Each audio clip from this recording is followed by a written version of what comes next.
that the hypocrite reign not, lest the people be ensnared. Surely it is meet to be said unto God, I have borne chastisement, I will not offend anymore. That which I sin not reach thou me. If I have done iniquity, I will do no more. Should it be according to thy mind, he will recompense it, whether thou refuse or whether thou choose. And not I, therefore speak what thou knowest. Let the man of understanding tell me, and let a wise man hearken unto me. Job had spoken without knowledge, and his words were without wisdom. My desire is that Job may be tried unto the end, because of his answers for wicked men. Sabay. For he addeth rebellion unto his sin, he clappeth his hands among us, and multiplieth his words against God. Let's pray, Lord. Salamat sa iyong masalita. I pray na maintindihan namin ang mensaheng yung hapon, Panginoon. Mahirap intindihin yung ibang dito, Lord, yung ibang team na uulit. But makita namin yung difference ito sa ibang chapters, Lord. But still, I consider namin context, Panginoon. Maintindihan namin kung paano applicable ito rin sa amin. Ang mga bagay na dapat iwasan at mga bagay na kailangan tanggapin din naman. So, I pray kayo pong muna. And lingkod, that's about this time. In Jesus' name we pray. Amen. Okay.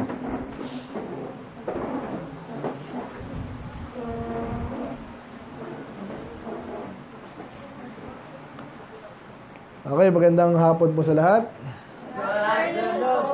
So sa mga guests natin po na medyo ito pong job kasi sinisiris namin to, no? So medyo mas mahirap intindihin ito sa ibang mga lessons, pero subukan niyo lang po, no, na may makukuha naman kayo dito.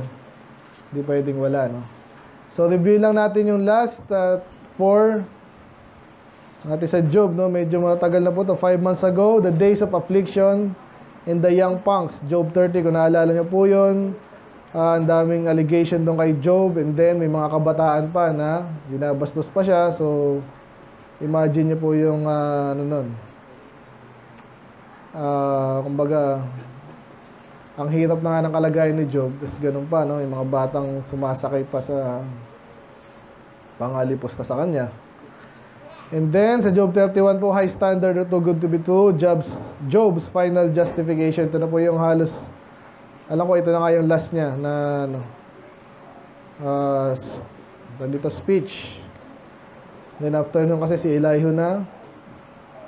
So ang topic natin doon, high standard or too good to be true, kasi po parang may mga sinasabi siya doon na maganda naman talaga kung totoo.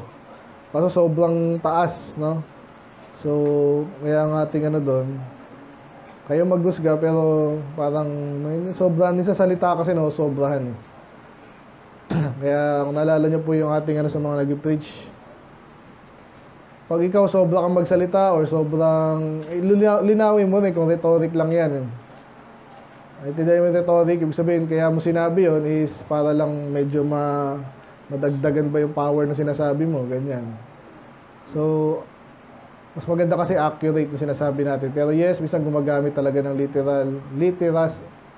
literary techniques po tayo sa pagsasalita para parating natin ang gusto yung ating gustong parating. Pero sa aking personal na opinion nga doon, medyo nasobra si Job doon. Okay? So wala nang perfecto. Anyway, ito yung unang, sa Job 32 naman, ito yung unang speech naman ni Elihu. Sabi niyo parang it is ready to burst, the wrath of a young wise fool.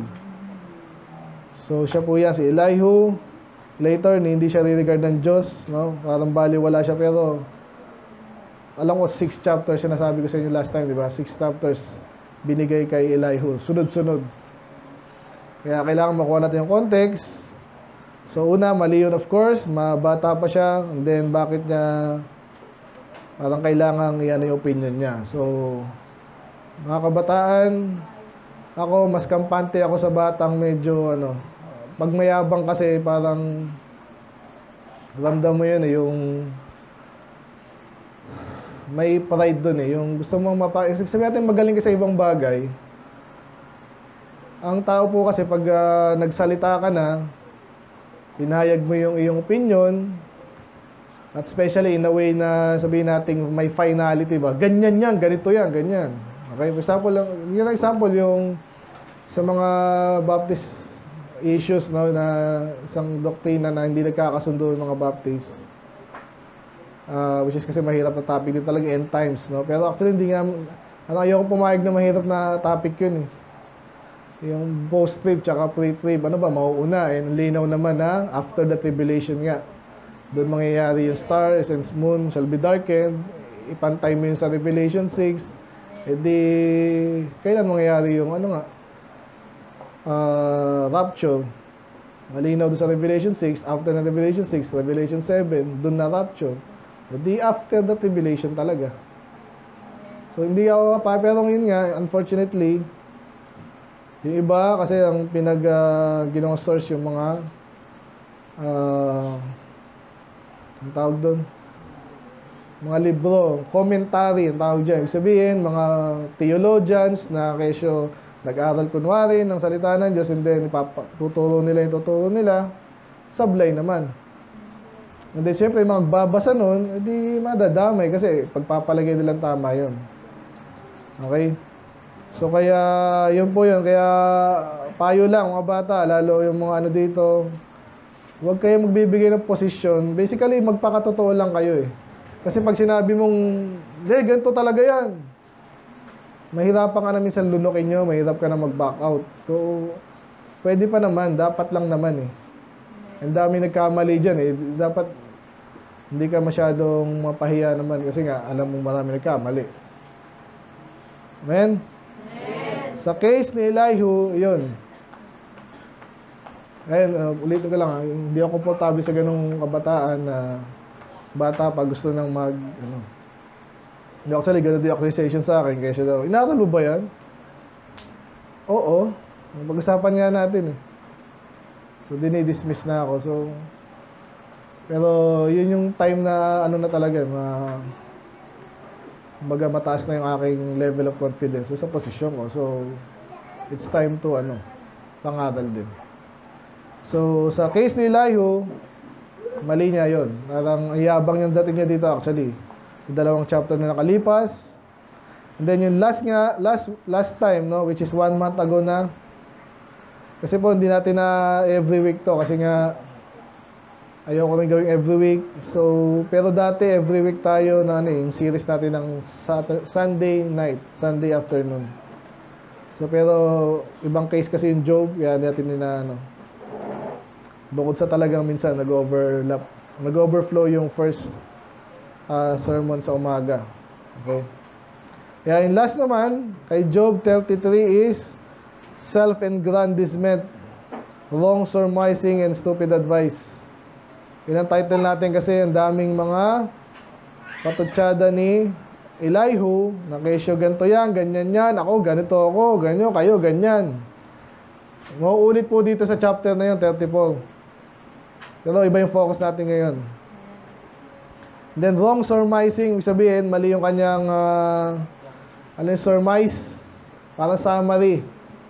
May mga facts siyang nakita, palagay ko, tama to. And then, therefore, marami siyang wrong surmising or conclusions. Kaya ngayon, nung nag-advise siya, mali. Sablay. Okay?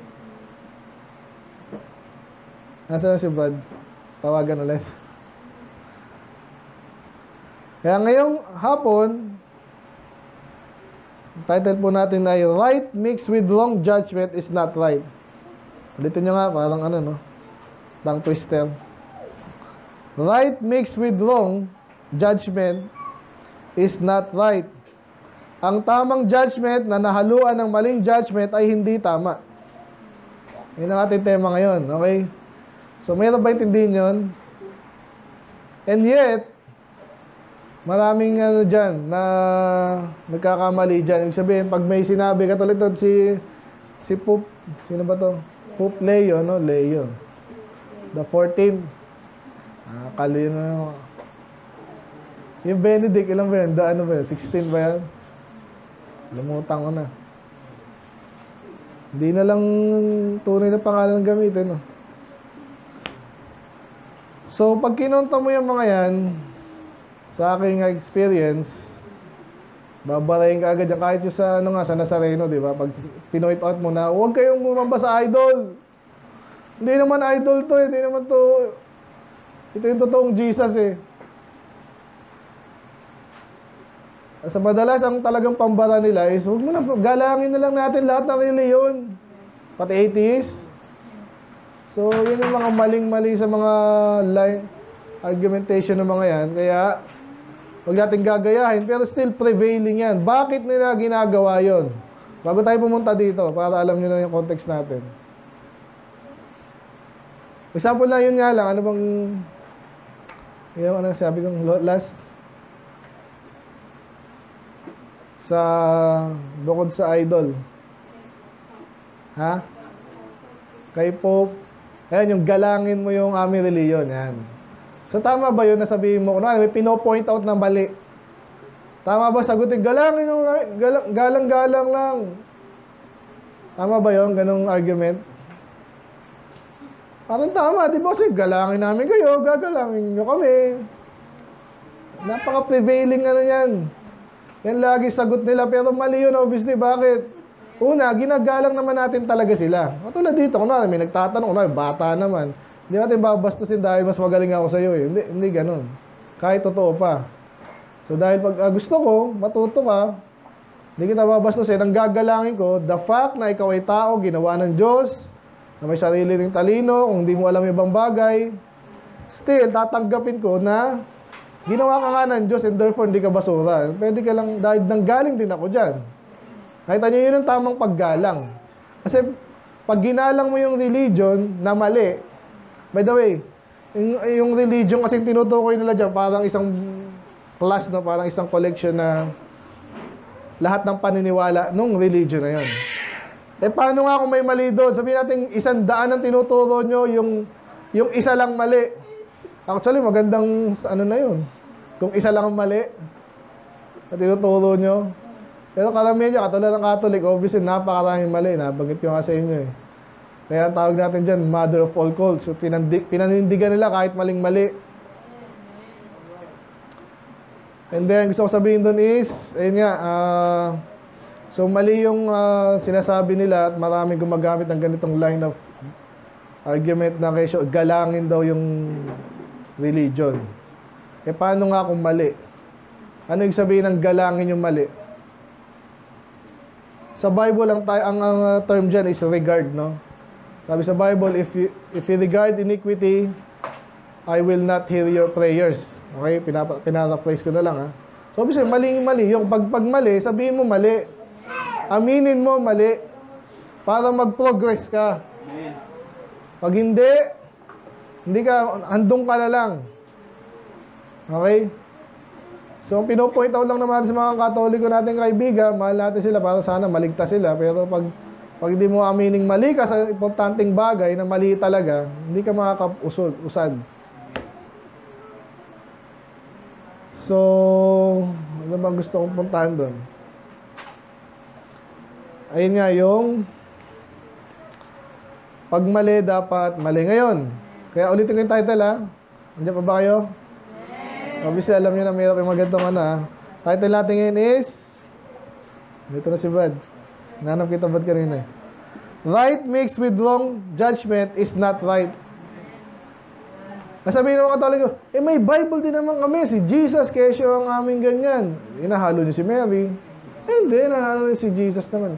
Pero, sa mga pista nyo, laging bida si Mary.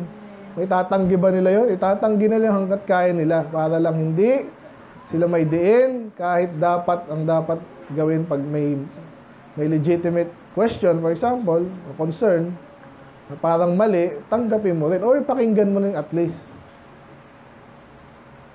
So, dito kay Elihu, ang nakita ko po sa chapter na to, medyo kapareho siya. Ni-review kasi yung Job 22. Yung Job 22, gano'n na gano'n din yung banat ng kung sino man yun. Balikan nga natin. Eliphaz, okay? So, ganun din yung banat niya, kesyo may mga tama siyang sinasabi, pero bandang huli mali kasi ina-apply niya sa maling tao katulad ni Job. So kay Elihu medyo ganun din. Pero papansinin natin ngayong hapon, saan siya exactly nagkamali. Hindi sinabi dito kung bakit. Okay? Pero pwede natin pagguaan yung mamaya na lang, mag-conclude tayo kung sa palagay, ano yung palagay nyo, bakit siya nagkamali. Okay? So, umpisa na natin. Again, title natin is Right Mixed with Wrong Judgment is Not Right. Sabi niya, furthermore, Elihu answered and said, Hear my words, O ye wise men, and give ear unto me, ye that have knowledge. So, walang masama doon, of course. Nag-a-appeal siya sa mga taong makinig sa kanya. Pero pansinin nyo rin, mabigat po yan. Kasi, parang mo sinasabi, yung ibang tao, walang pangunawa. Okay? Kaya nag-a-appeal siya. Ang ginagawa ko din minsan niya kasi nga, minsan, yung iba talagang parang walang pangunawa, ayaw ng katotohanan, ayaw ng pangunawa, edi, itsyapwede nyo lang sarili ko. Sarili nyo, I mean. Magsasalita ako dito, itsyapwede sarili nyo, ayaw naman ng knowledge eh. Parang gano'n, mabigat po yan. Knowing nang kausap nyo dito, yung mga reference ni Job, tsaka si Job, medyo mabigat yan.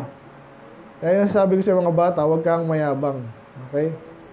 Ingatan mo pag medyo mabigat yung sinasabi mo. Ngayon, pwede yan. Talagang kumbinsido ka ng galing sa Diyos yan at unang mahalaga yung sinasabi mo. Okay? So, makinig daw yung mga wise. Ito sana yung aking title. Pero again, meron na pala tayo nito sa Job. No? So, sabi niya, for the ear trieth words. Sa Tagalog, makinig kayo. Kasi pag nakinig kayo, yung pangunawa nyo, especially yung tenga nyo, obviously yung utak, kasi pag narinig nyo sa utak, i-evaluate nyo yung narinig nyo.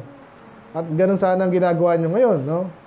Kaya makinig kayo, pag sinabing try, subukan nyo kung tama ito, mali, gaano ka tama, gaano ka mali, yung sinasabi ko, sinasabi ni Elihu. As the mouth tasted meat. So kung paano tayo ay, paano mo nasabing masarap yung kasi nilasahan ko muna, sinampo lang ko, and then, kinukumpara mo sa dati mong ganun lang, ganun din pala daw yung salita. Okay? So, naintindihan yung bagay na yun? So far, walang masama doon. Tama lang yun. Pero nga, isa nakita natin sa nakarang chapter at alam na natin kasi ito yung mga katapusan nito eh. So, kaya, alam natin na yung mga sabihin niya may tama, pero mali yung application. Tuloy natin. Sabi niya, let us choose. Again, si Elihu yung nagasalita. Let us choose to us judgment. Let us know among ourselves what is good. Walang problema, tama yun. Pag may narinig ka, piliin mo yung tama, yung mabuti. Kasi sa dami, kunwari ako, nagsasalita ako madalas dito ng pag-preaching, 1 oras. So marami yung sentence akong masasabi, salita, at paragraph. Kayo ngayon, ano dapat ginagawa sa sinasabi ko? Huwag nyo naman tanggapin lahat. Obviously, gusto ko tanggapin nyo lahat kasi nag-aralan ko na, I believe, totoo yun. Pero hindi automatic yun. Evaluate nyo. May sarili din kayo utak at mas ma-practice yung ganyang discernment pag lahat ng bagay sinusubukan nyo. Okay? Pinag-isipan. So, walang problema din sinasabi niya dito. Pero bakit daw? Sabi niya, kasi nga, si Job daw ay sinabi niya, I am righteous and God hath taken away my judgment. O sinabi niya ba yan? So, nireview ko yan. Parang sinabi niya nga, especially yung and God hath taken away my judgment. Sinabi niya yan sa mga nakaraang chapter. I am righteous. Ina-assume na rin natin na sinabi niya yan. Kasi nga, obviously, walang taong walang kasalanan. Lahat nagkakasala. Pero yung nangyari sa kanya, tinatanggi niyang yun ay bunga ng kasalanan. And therefore, pwede natin sabihin, sinabi niya talaga yan. Should I lie against my right? Again, si Elihu to My wound is incurable without transgression. Yan yung medyo may napitindihan. Pero sagsabing, should I lie against my right? Magsisinungaling ba ako sa tama? So, ang sagot, obvious na sagot ay, syempre, hindi dapat. So, yung my wound is incurable without transgression, hindi mo alam kung ano yung wound niya dito. Wala naman siyang physical wound, sigurado. Okay? So, hindi ko makuha yan. Anong isa niya dun eh. Next is, what man is like Job? Pag sinabing sa King James, pag sinabing what man, sino? Sino ang kagaya ni Job? Ano daw si Job? Who drinketh up scorning like water. Scorning po yung parang pang-alipusta. Paano mo iinumin yun? Isabi parang tinatanggap niya lang. Or niya, merong kumbaga may mga maraming nagsasabi sa kanya ng negative. So paano pinasabi ni Elihu dito, ang tindi naman itong tao to, ba't ang daming nalalait siya, for example. So parang ginagawa niya, yung nakikinig sa kanya, parang pinagde-decide niya kung tama ba o mali si Job. Okay, gano'n naman yung tema dito sa Job, no? So tuloy ko lang, which goeth in company with the workers of iniquity and walketh with wicked man. Ito pong bagay ito, ulitin na. Sa Tagalog, si Job ay pinaparatangan niya na nakikisama sa mga workers of iniquity, makasalanan. Ginawa ba ni Job yun? Yan na yung hindi niya ginawa. At mamaya uulitin pa ito. Ang tanong, saan niya kinuha ni Elihu yun? Hindi ko alam. Wala akong nakitang ginawa ni mayaman kasi si Job at may impluwensya. Obviously, siya ay communicate at nakikipaghalubilo sa mga tao. Pero walang sinabi doon na, kasi nga alam na natin kasi in hindsight, alam natin pagkatapos ng Job, i-justify ng Diyos si Job at wala, sabihin niya doon, kaya ko lang siya pinarusahan or hinayaang maghirap or makaranas nga po ng mga pagsubok dahil sinusubukan ko siya. So alam natin na walang ginawang masama si Job to deserve yung kanyang sakit at yung kanyang mga losses, no? So yun, so medyo ayun sinasabi ko sa inyo, mag-iingat din tayo. Ginagawa po yun ng mga kalaban natin. For example, sa dami ko nakaka-interact sa online tsaka sa hindi ko na maalala eh. Pero lately lang, di ko makakalimutan, kasi sa online kasi, nasabi ko naman sa inyo, di ba, hindi ako yung mahilig makipagtalo, especially dati. Pero may time na na-realize ko na pag walang nakipag-contend, okay, sabi sa Bible, they that forsake the law, praise the wicked. But he that keepeth the law, contend with them. Sa Tagalog, yung mga tao, ba't pinupuri nila si Pope ngayon? Mga santo ba yung mga righteous na tao ba yung nag kay Pope? Yung iba dyan kasi naloko lang. Yung iba naman talagang gusto din nila yung hypocrisy. Alam ba nila yung batas? Ligtas ba sila? Hindi. So basically, kaya nila pinupuri yung wicked according to the Bible. Kaya ang inyong lingkod, nung na-realize ko po na pag wala namang tumulig sa mga yan, at nakikita ng tao, biba sa inyo, ano man yan. Kasi ikaw yung scroll ka lang scroll, pinupuri si Pope, siguro yung righteous talaga yun. Wala man lang nag-oppose. Sa bakuna, kung ano man yan, kung si Budot, kung ano man yan. Ano mangyayari, iisipin ng mga tao na okay lang yan. Lalo pag yung, tapos kung may mag-o-oppose man, kalaban kasi sa partido yan eh. So, ano mangyayari sa mga tao para wala na tayong pagkuhaan ng magandang opinion. Kaya, na-realize ko yung mga bandang po yan, nagbalik ako sa Facebook noon ng actively, ng mga 20, ito, basically, nung ginawa ko yung page natin, 2019, yan. Kaya ngayon, pinapatulang ko na po yung maya, pero hindi agad. Hindi ako makipag-stay doon hindi ako bayag yan. So, basta binabanatan ko lang isa para may makikita yung tao na nag-o-oppose din doon. Kaya naalala ko po yung yung huli na kausap ko nga yan, kay Popata yan. Pag sinabihan mo, mag-ingat kayo, false teacher yan, hindi yan ligtas. Ano sasabihin sa'yo? Una, hindi ka naman kilala. Kaya gusto lang i-justify yung mali nila. Sabihin, hoy, Kibuloy, huwag kang magulo dyan. Ganun yung mga yan. Saan niya kayo? Una, hindi ako si Kibuloy, hindi ako against ni Kibuloy, di ba? So, ba't ganun yung reaction? Yan. Sabi ko, hindi dahil may alam siya. Kung hindi, gusto ka na agad pa sinungalingan, wala pa siyang alam sa sinasabi mo. Yun ang gusto kong sabihin na dito sa Job 34. Bakit nagja-jump into conclusion si Elihu? Bakit?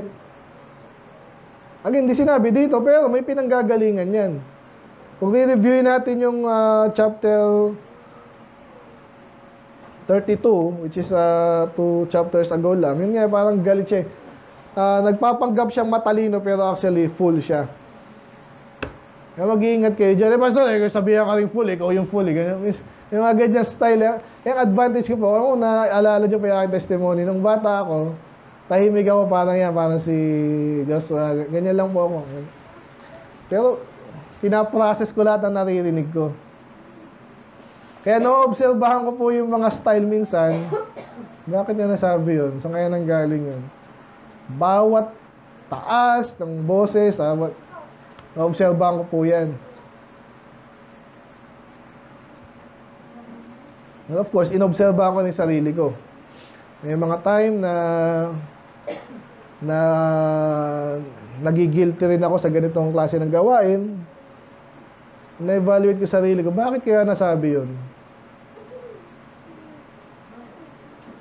Ang dami kong time mag-isa kasi nga ako introvert. Na-realize ko po yun at na-evaluate ko yun.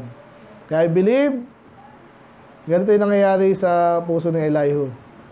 Hindi niya naintindihan, nagpapanggap siyang matalino, pero actually she is a fool. And then inano niya yung opinion niya, hindi niya na mabalikan yun. Kaya ngayon, para hindi sabihin nating mawalan ng kabuluhan para sa kanya, yung sinasabi niya, kailangan may ma-reach siyang conclusion. And yun nga ay, noong una pa lang, I believe, ay nasa kanya na. Ibig sabihin, gusto niya nang banatan si Job kahit hindi niya naintindihan yung mga bagay-bagay. At dahil yun doon siya nagsimula, gusto niya ganun din yung ma-accomplish, halip na magtanong siya, kaya nagko-conclude ngayon siya ng mali. Okay? Sana sundan niyo yun. Therefore, he said, it profit a man nothing. Hindi lang. Ito yung sinabi niya, no? Parang inaakusahan niya si Job na, mga kasama ngayon, mga wicked eh. Kaya, again, ingat kayo mga bata kung sino sinasamahan niya. Pero minsan po kasi, dumarating sa point na ako pa pag tinignan yung friends list ko, huwag niyo assume na lahat yan ay lahat yung baptist. O hindi. Iba doon kaya andun lang. Kasi of course, alam niyo naman sa Facebook how it works, di ba? Pag friend mo yan, nag-post ka, may nilike ka, makikita rin nila sa feed nila. And therefore, ma-influence mo din sila in a good way. Yun. Kaya hindi ko sila binablock, hindi ko sila ina-unfriend. Yun ang ating dyan. Kaya ngayon, friend mo si ganyan? Alam mo bang Calvinist yun? Alam ko, may flat earth pa nga akong friend eh. Pero hindi ibig sabihin na, uy, kaibigan mo yan eh. Therefore, ganun yung pinanggagalingan ni Elihu dito. So, I believe, ganun yun. Kasi again, alam natin yung katapusan nito. Sinabi ng Diyos na si Job ay matuwid. Sinubok lang siya, kaya siya naghirap. Kaya, I believe, yun ang pinanggagalingan ni Elihu. Siguro nakaitaan ng friends list ni Job. Uy, friend mo si ano? Yan. Nakuha. Sana nakuha niya. For he had said, it profited a man nothing that he should delight himself with God. Ang tindi nun. Nandiyan ba kayo? Ang sinasabi ni Elihu, sinabi daw ni Job na walang pakinabang ang isang tao pag ginusto niya ang sarili niya sa Diyos. Sinabi ba ni Job yun? Sabi mo, kung sinasamahan niyo ako every wala akong nakitang gano'n na sinabi ni Job. So yung sasabi ko nga sa inyo, ang tawag natin dyan na informal terms is putting words to your mouth. Naintindihan niyo ba? Putting words to my mouth. Pag sabi mo kunwari, sinabi mo ganyan, hindi ko sinabi yun. Hindi mo nakuha yan. Hindi, sinabi mo yan. Ito yung sinabi mo. Blah, blah, blah, blah, blah. Sandali, hindi ko sinabi yan. Hindi, sinabi mo yan. Yung sabi yung putting words to your mouth. sinabi mo yan. That is one form of lying. Maraming form ng lying, isa yan. At pag sinabi, of course, pag sinabi ko ni Peter na sinabi ko ay ang earth ay flat, for example, gano'n. Hindi ko naman sinabi gano'n. Hindi, sinabi mo yan eh. Yung makakarinig kay Peter ngayon, ay si Pastor Ace pala sinabi yung earth ay flat. Daw, hindi ko naman sinabi yun. Nakita niyo yung dami siya pwedeng gawin sa akin nung sinabi niya. Gano'n ang ginagawa ni Elayo kay Job. Delikado po yan, ang pagsisinungaling yan, nakakasira yan. Huwag niyong gagawin yun.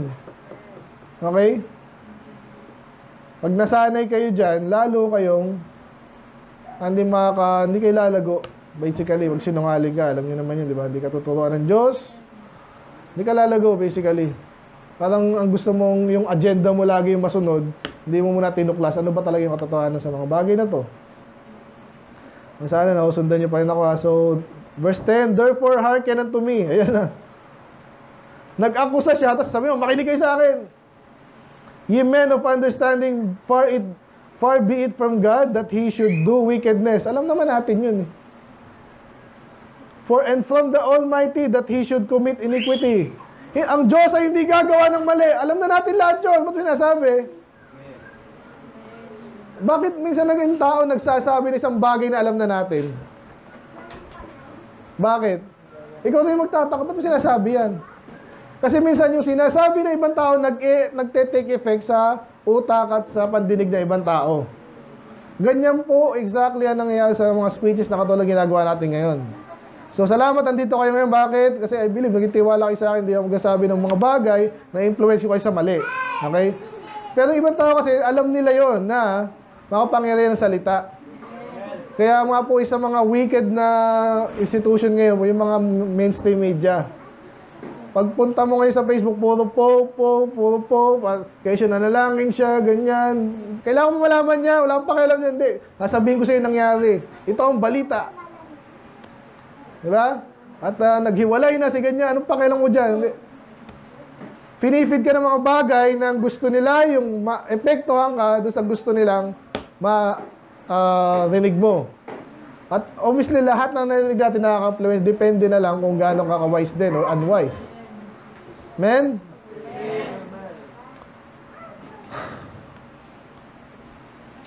For the work of a man shall render unto him and cause every man to find according to his way. Sa Tagalog, so lahat ng ginagawa ng tao ay render, ibig sabihin, babalikan ka ng Diyos. So nagpaparinig siya again, katulad ng mga 3 friends ni Job, ang accusation sa kanya, may ginawa kang mali, kaya ka nagkaganyan. Kahit wala. Yea, surely God will not do, inuulit na naman, alam na natin lahat yan eh. Pero again, inuulit niya yung ang pinapalabas niya, parang si Job, di naintindihan to eh. Ganun ang effect nun.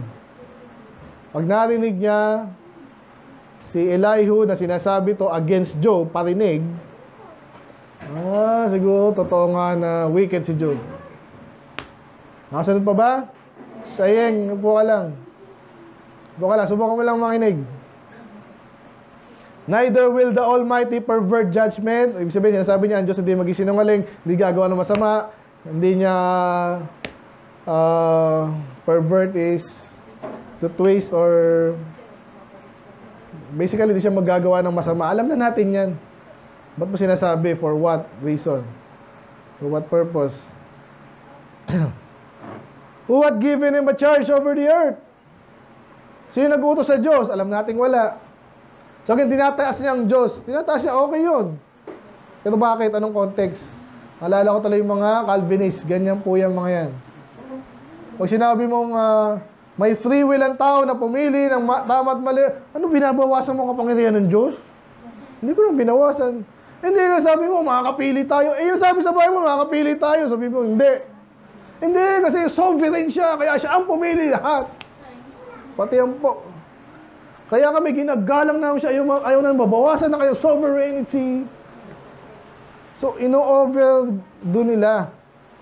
Ganong ginagawa ni Elihu na naman dito din. Kaya siya pinupuri niya ang Diyos. Pero again, yung application, mali, sablay. If he set his heart upon man, ang Diyos yan, If he gather unto himself his spirit and breath, all flesh shall perish together, and man shall turn again to dust. Sinasabi lang yung makapangyarihan ng Diyos. So, alam ko na yun, tama. Anong point mo ngayon? Nakuha nyo ba? If now thou hast understanding, hear this, hearken to my verse of my words. So, ayun na naman, naalala ko yung nagsabi sa akin, hindi mo naintindihan yan, Ace. Pinag-aralan mo ba yan? Ito nga, pinag-uusapan na nga natin eh. Pinapaulit-ulit para ma-intimidate ka. 27 years ako nagturo, ito, sugutan mo nga ito eh. Hindi, 27, hindi mo maintindihan yan. Pinag-aralan mo ba? Ito na nga, nagtatanungan na nga tayo eh. Nakita yung mga style na ganun. Wala, hindi mo maintindihan yan. Paano mo sabi hindi mo maintindihan? Hindi mo maintindihan. So, papaulit-ulit ka dyan. Bandang huli, parang pandemic din. Nagtatanong lang naman eh, paano nasabing may virus kung, ano may mga tanong natin dyan, yung, ang daming policy nila na does it make sense. Okay? Kasi kahit nasa sarili kang sakyan, mag-mask ka, pati yung mga kinasal doon nung time na yon, naka-mask. At kesyo, nasa loob kayo ng bahay, naka-mask. Yung tatanong ngayon, kung may virus na nakakahawa dito, at nasa loob ako ng sasakyan ko, at nag-mask ako, kung may virus, edi dapat nahawa na ako sarili ko. Paano mahawa sarili ko? Nagtatanong ka lang din, hindi maintindihan yan eh, kasi kami expert. Nakuha niyo yung ganong mga style. So, ayaw nilang makipag-reason out kasi I believe, lagi sasabi sa inyo, alam na nila, hindi nila alam. Alam nila pero nagsisinungaling sila. Iba yun. Nasabi niyo, makinig ka sa akin. Ito na naman yung question niya na obvious naman. Shall even he that hated right govern? Sa Tagalog, yung tao ba na galit sa tama, siya ba dapat yung manguna? Alam natin hindi. So sabihin mo kung may yung mali ni Job, and then pag-usapan natin, bakit mali o totoong mali talaga. Puro parinig to po eh. And wilt thou condemn him that is most just? Ang pinapatungo niya si Job, parang kinukondem mo ba ang Diyos? Okay, hindi. Hindi nga. Bakit mo sinasabi yun? Is it fit to say to a king, thou art wicked? Ito yung medyo debatable. Pero tama rin siya dyan. Tama daw ba ang hari ay sabihin kong wicked ang hari? Tama ba yun? Alam nyo na, di ba? Kasi ako, alam nyo, sinasabi si Duterte, loko-loko yan. Buti nga sa kanya ngayon na naranasan niya yung kalokohan niya, kayabangan niya. Alam nyo yun, di ba? Kaya ba tinatanong ni Elihu na tama ba yan? Ang sinasabi niya dito, hindi. Kasi kukumpara niya later sa Diyos. Nakuha niya yung progression niya. Dahil mali na nga yung conclusion niya, pinasok niya itong bagay na parang sinasabi niya, pag sinabihan mo ang mali ang king, mali ka agad. Kasi dapat ang king, di sinasabi ang wicked. Eh paano kung wicked? Okay, nakuha sana yun ha. And to princess, mga ruler din yan. You are ungodly. Tama ba yun? Parang sinasabi niya mali. Eh paano? Depende nga eh. Kung wicked talaga, dapat sabihin natin wicked.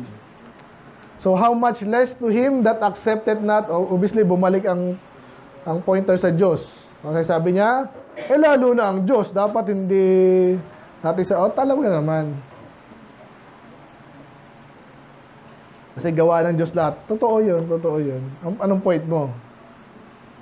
So, sa haba nung speech niya, by the way, mag-iingat kayo sa ganyan. At kayo din, kung nag-giftista, nagtuturo kayo, huwag niyong bibitin yung tao na dapat sinabi mo na yung point mo kanina pa. Tapos, panay salita ka dyan ng, ako, di ka na nababalikan, kung ganun ka. Dahil yung magsayang ng oras. Kaya na may kausap kang ganyan, anong point mo? Ginagalan, hindi pambabastos yun. Lalo pag alam ko na yung patutunguhan mo, sabihin mo anong point mo ba? Di ba? Ayaw mo makinig sa paragraph, isang oras nag-speech. Anong gusto mo sabihin? Wala naman. Inaano ko mga ganyang kausap eh. Wala naman. Anong wala? So, in-expect mo na makinig ako sa wala ka palang point. Ano ka? Sinabi mo oras ko. So, ganun ginagawa ni Elihu dito. Pinapaikot-ikot niya, parang ang gusto niya mangyari. isipin ni Job yung pinapatutsada niya, yung kanyang gustong ipalabasin dito. Okay? Sana sundan niyo. In a moment shall they die, of course, yes, ang mga tao mamatay din. And people shall be troubled at midnight and pass away, and the mighty shall be taken away without hand. Totoo yun. Walang problema dyan. Anong point mo? For his eyes are upon the ways of man, and alam ko rin yun, ang Diyos talaga, tama, tama, nakikita niya lahat. There's no darkness, no shadow of death, where the workers of iniquity may have. Totoo rin yun, totoo yun. Wala namang sinabing hindi eh. Yung sinasabi lang niya, ang Diyos daw, nakikita lahat, totoo. Walang di makakapagtago yung mga workers niya, totoo na naman. Anong point mo? Tuloy pa rin siya. Sa halip na, for he will not lay upon man more than right, that he should enter into judgment with God. Alam din natin yun, tama yun. Anong point mo? Wala pa rin sagot. He shall break in pieces mighty men without number and set orders in his day. Ganon din siya sabi niya, malakas ang Diyos. Agree, I agree.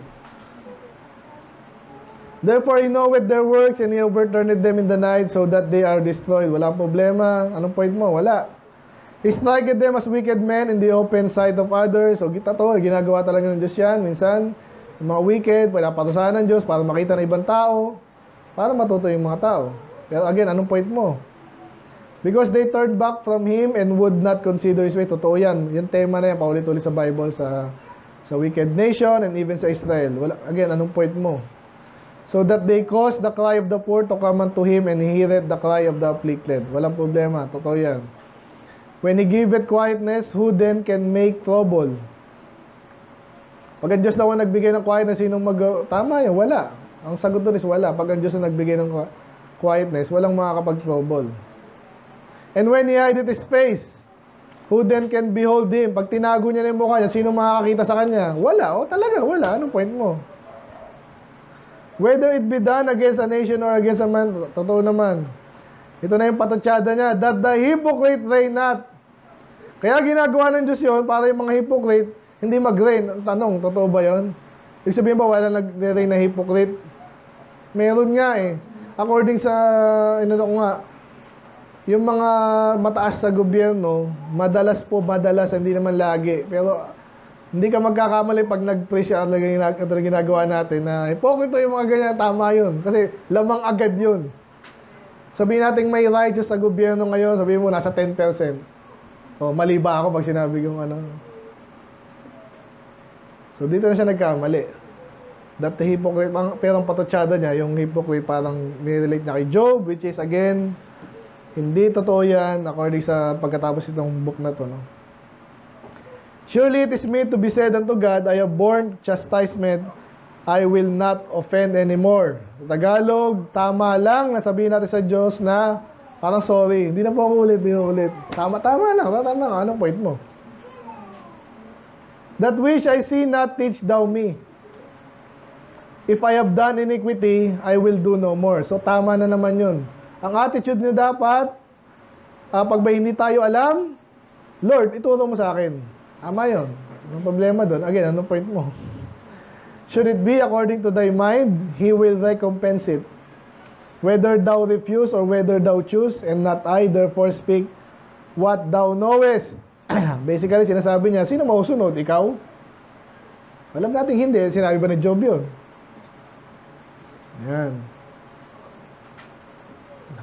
Let man of understanding tell me, and let a wise man hearken unto me. Job has spoken without knowledge. Naalala yung title natin sa Job na ganito? Without knowledge.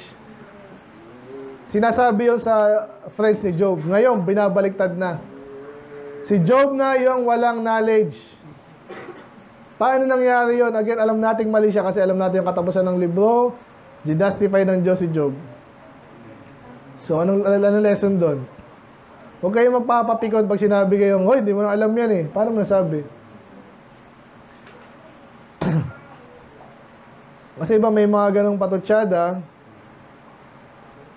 kala mo, pinanasis niya yun, kaya kanya sabihang wala kang alam, kasi wala ka talagang alam, dahil naintindihan nila wala kang alam. Minsan hindi ganon.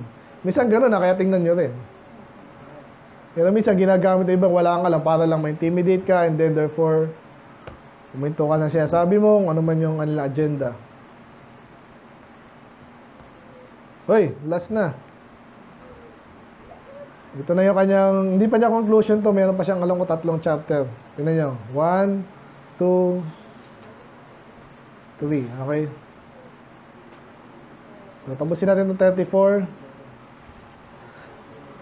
Anong gusto niya mangyari ngayon? My desire is that Job may be tried unto the end. Yun ang ginagawa nila eh. Because of his answers for wicked men. Ayun yung accusation na naman. Parang sinasabi niya, si Job ay sumagot, yung sinasagot niya, para yun sa kanyang sarili of course, tsaka sa wicked man. So, pinasabi niya, wicked si Job. Which is hindi totoo. So, mag-iingat po kayo ng ganyan. Lalo sa ginagawa, soul winning. Pag tinapatan ka na agad, ganyan kayo eh. Hindi mo kailangan maano agad. Alamin mo kung bakit niya nasabi yun. Kung sasabihin niya, kung malalaman mo. Kasi iba, ginagawa nila, di-dismiss ka agad, and then sabi mo, sinasabi niyo naman, kayo lang ang tama, sinabi ko ba yun? Ba't mo sinasabi ko yun? Sinasaraduhan ka na. Malamang sa hindi, madalas alam na nilang mali sila. Kasi yung approach natin, hindi nyo mapagkakamalang iba po yan. Yung approach natin, ligtas ka na ba? Gusto mo malaman paano maligtas? At hindi nun. Sagad-sagad din sa yung katawiran na yun. Alam nilang di sila ligtas, hindi nila alam, pero ayaw nilang ayaw nilang aminin, ayaw nilang pahalatan, hindi nila lang gagawin nila. Haharangan ka ng isang malaking harang. Di-dismiss ka nila. And therefore, isa sa mga ginagawa nila, ganyan naman kayo.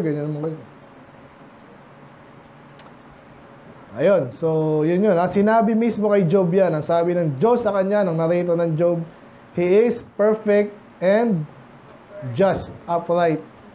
Tapos sasabihin ni Elihu na wicked ka eh. Grabe yung contrast dito. Kaya again, pinag-aaralan natin ito para sa atin. Gusto maglingkod sa Diyos, ingat.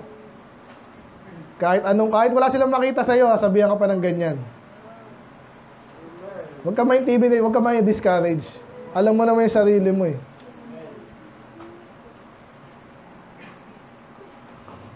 So wicked na, dinagdagan pa raw. Si Job to si Elihu nagsasalita, si Job daw ay dinagdagan pa ng rebellion. Makasalanan ka na, rebelde ka pa.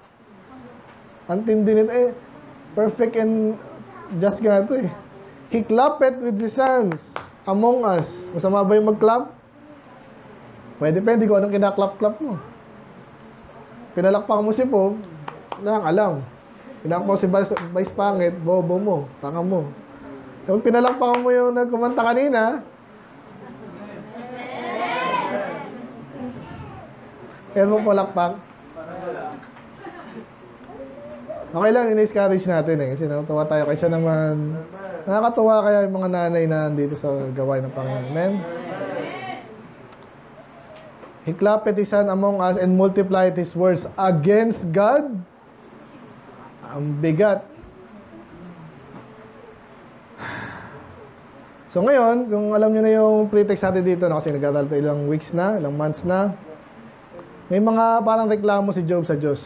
Okay, so I believe yun ang pinaggagalingan ni Elihu, pero hindi po yun against God. Minsan nagtatanong tayo, minsan tanong lang eh. Parang binasa natin kanina sa Jeremiah. Ano yung nakita nyo doon? Sabi ni Jeremiah, Lord, thou hast greatly deceived thy people. Niloko mo kami, niloko mo sila. Ang tanong, niloko ba sila ng Diyos? Parang, kasi yung expectation nila, hindi natupad. Pero ba't niya yung expectation nyo ganun? Hindi niya sinabi ng Diyos eh. Nakita niyo yung pagkakaiba. Minsan may perception ka na kala mo, niloko ka, yung pala kala mo, niloko ka, kasi mali yung pagkakaintindi mo na sa pangako ng Diyos. Pinangako naman talaga silang, poprotektahan kayo, I will never leave you. Pero may if yun. Alam niyo if? Kung, hindi ko kayo pabayaan kung, hindi nila narinig yung kung eh. Parang yung mga preacher ngayon na prosperity gospel, yamanin ka ng Diyos at walang mangyayaring masama sa'yo, amen. At health and wealth and prosperity, amen. Binangako yan ng Diyos. Iko-quote pa yung tamang quote. I will never leave you nor forsake you. Pagpapalain ka, liglig, siksik, umaapaw. Yung mga tao, hindi nangyayari ah. Hindi, may if yun eh. Hindi kompleto yung lineage. Yung pastor. Ay, kung sino man yan.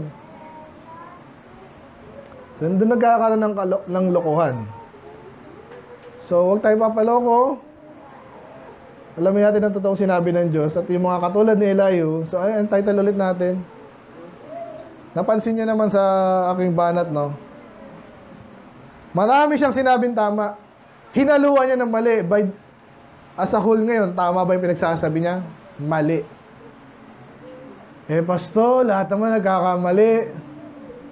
Pero iba pa nagkamali, tapos sinabi mo mali yun, tinatama agad. Ganun tayo dapat. Kahit spelling lang yan, kahit kanina may na-miss si Bad na pronunciation. Yun, mababaw lang naman kasi yun. Later, makukuha mo yan. Pero mali talaga. Sa palagay ko, tama lang iwanan yung asawa. Kunwari, ganun. Sa palagay ko, tama lang yan. Mali ka. Sinabihan ka. Anong gagawin mo? Dapat, itama mo yung mali. Yan yung mga false teacher. Nako. Tulad nga ng mga perfect example kasi ngayon, yung Katoliko eh. Kahit anong tama mo dyan, bingi. Parang bingi. Walang pakialam. Kala ko ba mahalin ng lahat? Ba't pinapakinggan naman yung isang tao? Ibig sabihin, pinipili na pala yung di ba? Pinipili yung kung saan sila mamahalin nila. Ganun. Lahat naman tayo namimili kasi iba namimili ng tama, iba mali.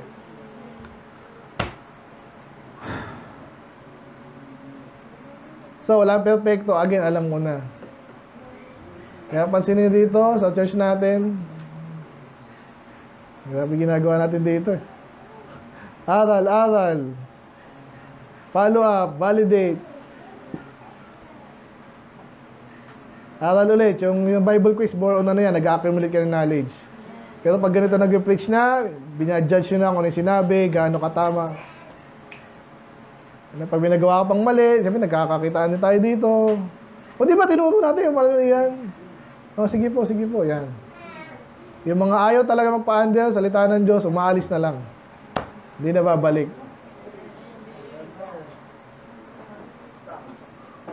Hindi sila lalago. Okay, sana nakuha niya. Ano yung title natin? Right mixed with wrong judgment is not right. Alam ko naman yung pastor, pero pag minsan nagkakausap na ganyan, minsan nadadala ng iba dyan.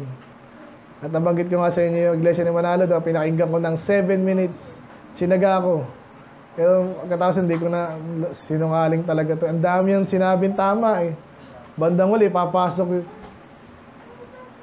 Ang gusto ni Kristo ay ganito. Tama naman. Saan mo makikita yung Iglesia ni Kristo? Sino mga Iglesia ni Kristo? Hindi sila Baptist. Hindi sila Katoliko. Sino? Iglesia ni Kristo. Nakita yung panloloko doon. Paano pinasok? Ay, nako. Okay, so again, pag hinaluan ng mali-mali. Ngayon, dapat yung tayo, sensitive tayo sa mali. Kahit ako mismo may sinasabi akong dito. Kaya nga sabi siya, kahit Baptist, hindi naman magic word yung Baptist. Baptist, okay na yun. Basta Baptist eh. Hindi tayo ganun. Ang daling kumopya, lalo tayo, dependent tayo eh. Kaya marami na matagal na pinipeki yan. Napasend sa Baptist, pag independent na, gagawin na yung isang gawin. At ganun yung mga ginawa ng mga Calvinist. Isa yun, among many things. No? Okay, so sana po natuto tayo. Again, obviously, mahirap siyang topic na hindi naman eh. Kasi kahit naalala ko, bata pa, na-observe ko na yan. Ang maganda naman, pag mga bata pa, pag tinignan, ano sinabi mo? Ay, agad dyan. Kaya mga sanay na magsinungaling, hindi mo naintindihan yung, parang mali, pakipaliwanag, hindi ka nag-aral eh. Talagang professional liar na, maraming yan. Kaya mag-ingat tayo. Okay, so ayun na. So again, habang lumalago tayo, dapat makita natin yung consistency ng sinasabi ng kung sino man yan. Obviously sa Bible, salamat nga, yung mga tumatanggi na lang sa Bible, yung mga atheists, tsaka yung mga talagang galit sa Diyos na obvious. Pero marami nang nakikigamit ng Bible na hindi na naintindihan kasi sinasakyan nila yung popularity, hindi yung power. Naintindihan nila, na-observe nila kung naniniwala yung tao, syempre, salita ng Diyos yan eh. Tayo din. Yan, ganun po yung nangyayari sa maraming kulto ngayon. Kaya tayo, matiyag. Pag nakita mong tama. Uy, parang mali yun. Hindi, sinabi ko kanina, tama, di ba? Nag-agree ako, tama nga. Ngayon sinasabi mo ngayon, mali. Hindi, di ba? May tama. May mix eh. Ingat. Amen? Let's pray, Lord. Salamat sa iyong mga salita. Again, even sa ating mga remote chapter ito ng Bible, Panginoon, may mga tunay na aral dito, maintindihan namin. Even sa napakalumang libro na to, Lord, I pray na tiwala kami na sa biyaya niyo, Panginoon, na yung aral niyo, Lord, ay hindi naman napaka-lalim to the point na hindi namin kayang maintindihan. So I pray na wala niyo aming church, Lord, na maintindihan yung mga sinasabi niyo, yung lingkod, of course, na may deliver to, Lord, na maintindihan ko rin, Lord, and then mapasimple, Lord, para sa audience ng mga tao. Para again, ultimately, kayo pa yung may tataas dahil yung aral ay righteousness at pag naintindihan ng tao yan, lalo kayong pupurihin. I pray kayo pa yung makinabang dito, Lord. I pray sa bawat isa na naman for the rest of the week. Ang batuan na yan, kung ano man niya, Panginoon, ang pag-asa namin nawa sa inyo, hindi sa mga kung sinong politiko na karamihan sinungaling, Panginoon. Iba naman, of course, sa tayong hard din yung iba siguro may mabuting intention din, pero bandang huli kulang. Hindi na po yung cancer namin lupunan, nawa. Magtitiwala, kung may bibigyan kami ng lubos na tiwala, Panginoon, kayo po yun, yung salita. At alamin po namin ito tuloy-tuloy. No? Yung mga bata naman, of course, hindi sila makapag-assume na hindi na yung batang bagay. At this point, Panginoon, sila po tulungan nyo. Gabayan, Panginoon. Then, patuloy lang kami, Panginoon, sa inyong kalooban. Alam po, gabayan yung bawat isa, kayo malulati. In Jesus' name we pray. Amen.